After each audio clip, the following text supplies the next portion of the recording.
Warda a de tout temps chanté la patrie, l'éloignement et l'immigration. Elle ne se détournera jamais de son pays et criera à tue-tête qu'elle est algérienne et très fière de l'être.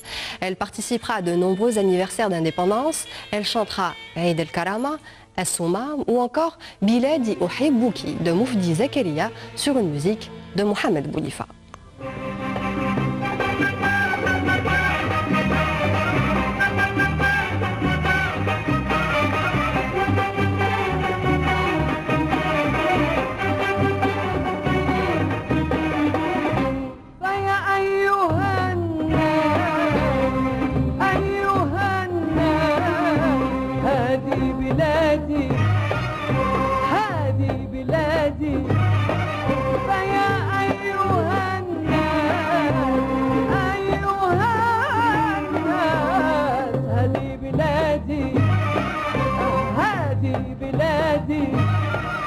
ومعبد حبي وحلم فؤادي ومعبد حبي وحلم فؤادي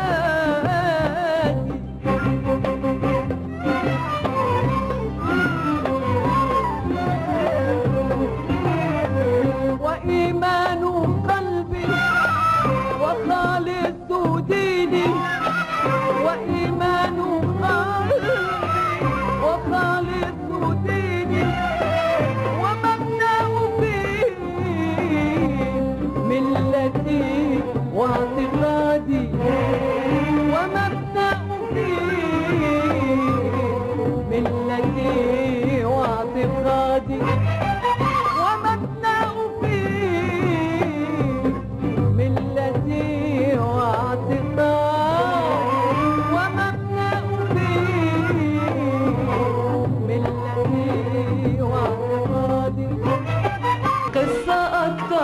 جميلة وأروع بكثير من ليالي ألف ليلة وكل الأساطير كل التصاوير قصة أكتر من جميلة وأروع بكثير من ليالي ألف ليلة وكل الأساطير كل التصاوير حتى من ألفاظ قليلة قليلة واللسان قصير هي صعب التعبير عن هذه الأمة النبيلة والشعب المغاوير وفرح الجماهير حتى من ألفاظ قليلة واللسان قصير صعب التعبير عن هذه الأمة النبيلة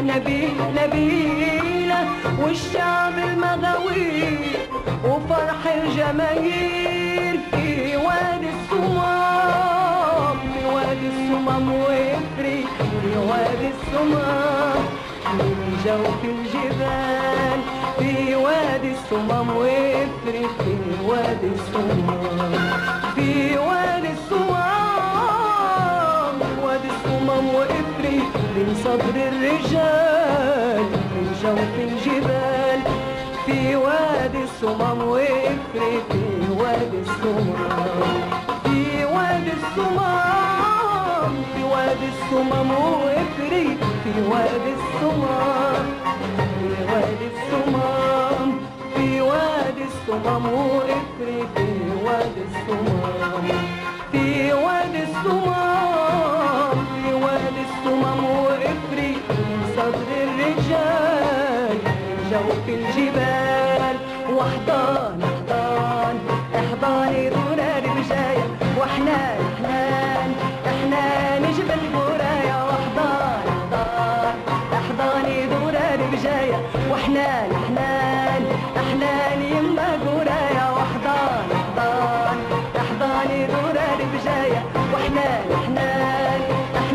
يما قراية وحضاني دوران بجاية وحنان يما قراية يما قراية يما قراية عاشت بلد الجميل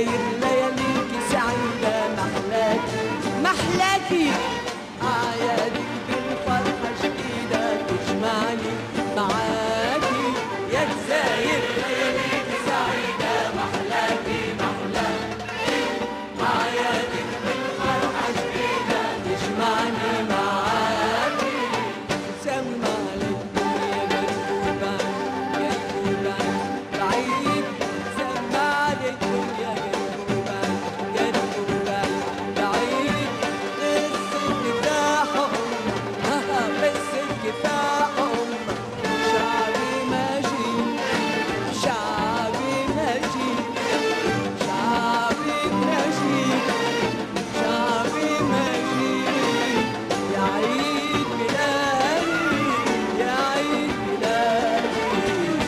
Notre cantatrice Warda Al-Jazairi adorait chanter en français et sa prestation dans la langue de Molière n'a rien à envier à celle dont elle nous a habitués. Elle appréciait des chansons d'Aznavour, d'Édith Piaf, d'Yves Montand ou même celles de Michel Fugain. Et dans le bruit, je ne sais pas, je ne sais plus, je suis perdu, ouais.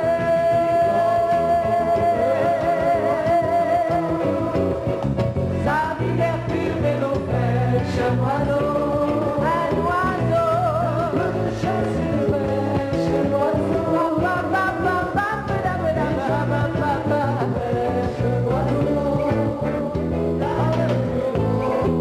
mais l'amour dont on m'a parlé, cet amour que l'on a chanté, ce sauveur de l'humanité, je n'en vois pas la trace du. Comment peut-on vivre sans lui? Sous quelle étoile, dans quel pays? Je n'y crois pas, je suis pas plus, je suis perdu, ouais.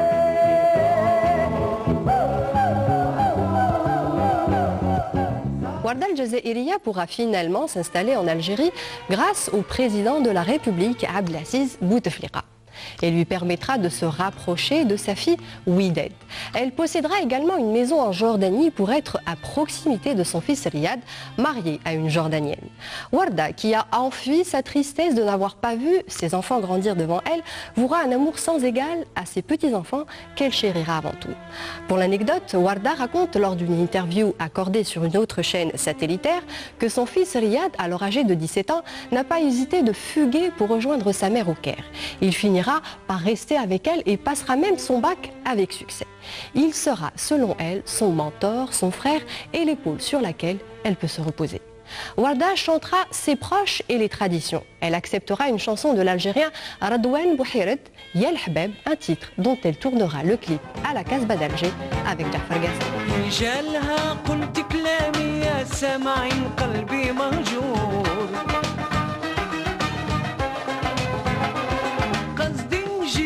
بسلامي والغايب حاله معذور إن شاء الله تحقق أحلامي بالدلال والعز والسرور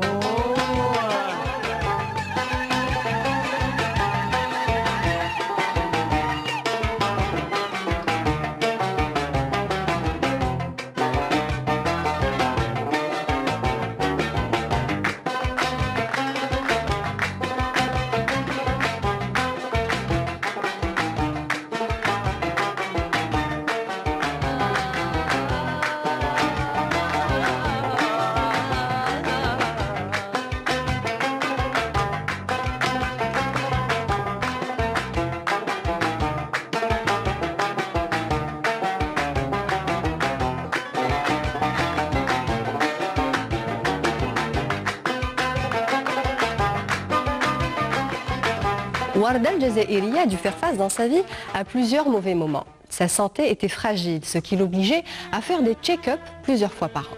Elle aura en octobre 1993 sa première crise cardiaque à Paris dans un restaurant. Heureusement, elle en sort indemne. Le 13 mai 1996, elle subit une opération du cœur à Cleveland, aux États-Unis. Elle affrontera également un cancer du sein. On lui retirera la tumeur sans laisser de séquelles. Puis, un grave problème au foie, la lyte. Elle est à Paris et le diagnostic des médecins est sans appel. Warda est entre la vie et la mort jusqu'au jour où elle reçoit l'implantation d'un nouveau foie le 22 août 2001. La vie de Warda tiendra à chaque fois un fil, mais elle s'accrochera et se battra pour aller encore plus loin. 11 ans après cette intervention, Warda est toujours là. Elle reviendra cette fois-ci pour célébrer un demi-siècle d'indépendance de l'Algérie. Elle prépare sans relâche une pièce du Libanais, Karakalla, où elle interprète plusieurs titres autour de la patrie et de la liberté. Finalement, le sort en décidera autrement. Notre diva, Warda al-Jazairiya, s'éteindra le 17 mai 2012, pendant son sommeil en Égypte, d'une crise cardiaque. Elle sera inhumée dans son pays au cimetière d'Al Alia, au carré des Moudjahidines. Elle réussira tout de même à tourner juste avant sa mort un clip pour un opérateur de téléphonie mobile, Mazel Warfin. Du haut de ses 73 ans, Warda nous montre l'exemple à suivre. Elle clame qu'il ne faut en aucun cas baisser les bras. Un refrain que fredonne aujourd'hui l'ensemble des Algériens guidés par la voix de notre rose à tous, Warda Ftouki al-Jazairiya, et à son âme.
ما بقيتش اخاف في الدنيا دي غير من الوداع.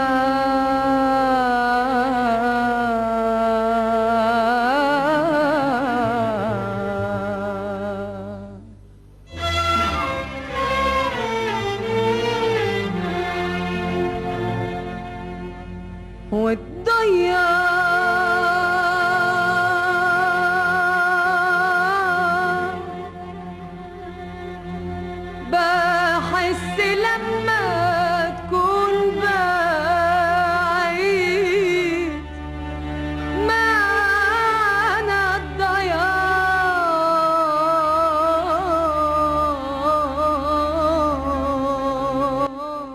Voilà, on arrive donc à la fin de cette émission. Merci de l'avoir suivi. Je vous dis donc à bientôt pour de nouvelles séquences d'archives. Et la liqa.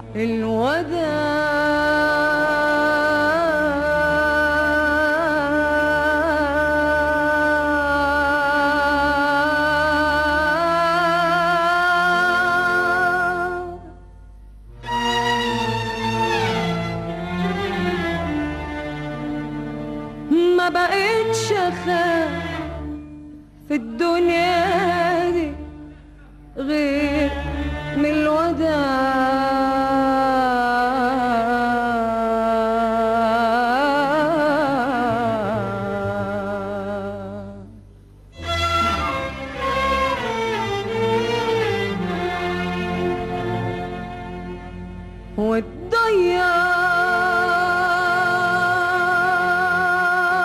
والضياع بحس لما تكون بعيد معنى الضياع.